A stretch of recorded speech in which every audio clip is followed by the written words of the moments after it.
இறைமொழி பேசுதே. விவிலியம் காட்டும் வாழ்க்கை பாடம் நாள் 35.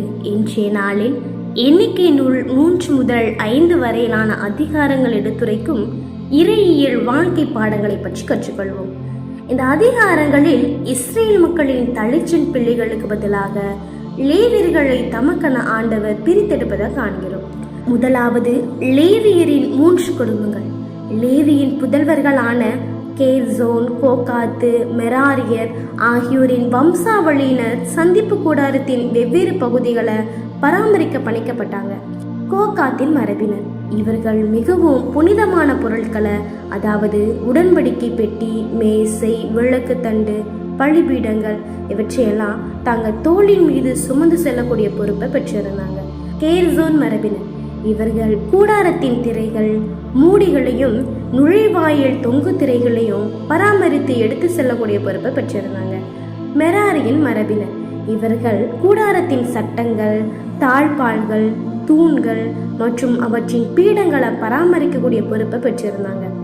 இரண்டாவது, தலைச்சின் பிள்ளைகளுக்கு பதில் லேவியர்.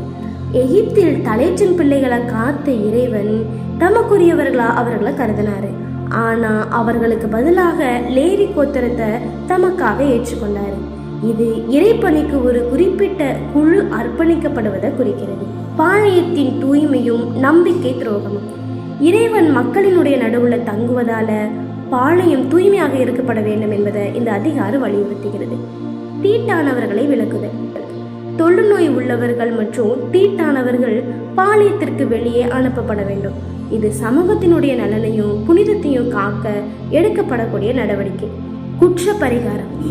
ஒருவருக்கு எதிராக செய்த தீங்கிற்கு பரிகாரம் செய்யப்பட வேண்டும். திருடிய அல்லது ஏமாற்றிய பொருளின் மதிப்போடு 1/5 பங்கை சேர்த்து திருப்பி தரப்பட வேண்டும். நம்பிக்கை துரோகம் குறித்த சோதனை.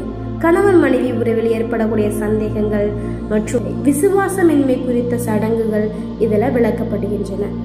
குடும்ப உறவினுடைய புனிதத்தை ஆண்டவர் எவ்வளவு மதிக்கிறார் என்பதையும் இது காட்டுகிறது. வாழ்க்கை பாடங்கள். பணிகள் தெளிவு. கோகாத்திய, கேர்சோனியர் என ஒவ்வொருவருக்கும் தனித்தனி வேலைகள் இருந்துச்சு. இறைப்பணியிலும் சிறிய வேலை பெரிய வேலை என்று எதுவுமே கிடையாது. திரையை சுமப்பவராக இருந்தாலும் சரி, பெட்டியை சுமப்பவராக இருந்தாலும் சரி, ஆண்டவருடைய பார்வையில் அனைவருமே சமந்தான். புனிதம் என்பது ஒரு கூட்டு பொறுப்பு. பாளையத்துல ஒரு நபர் தீட்டானா ஒட்டுமொத்த பாளையமும் பாதிக்கப்படக்கூடிய சூழ்நிலை தான் இருந்துச்சு. நம்முடைய தனிப்பட்ட பாவம் நம்ம மட்டும் பாதிக்கிறது கிடையாது, அது நம்மையும் நம்முடைய குடும்பத்தையும் சமூகத்தையுமே பாதிக்கிறது. எனவே தூய்மையை காப்பது நம்முடைய ஒவ்வொருவருடைய கடமையாகும். நீதியான உறவுகள். ஒருவருக்கு தீங்கு செய்தா மன்னிப்பு கேட்பதுடன் மட்டும் நிறுத்தாம இழப்பீடும் வழங்கப்பட வேண்டும். உண்மையான மனமாற்றம் என்பது வெறும் வார்த்தைகளில் இல்லை, நம்ம செய்த தவிர சரி செய்ய எடுக்கக்கூடிய முயற்சிகள்ல தான் இருக்குது என்பதை தான் இந்த அதிகாரங்கள் நமக்கு கற்றுத்தருகிறது.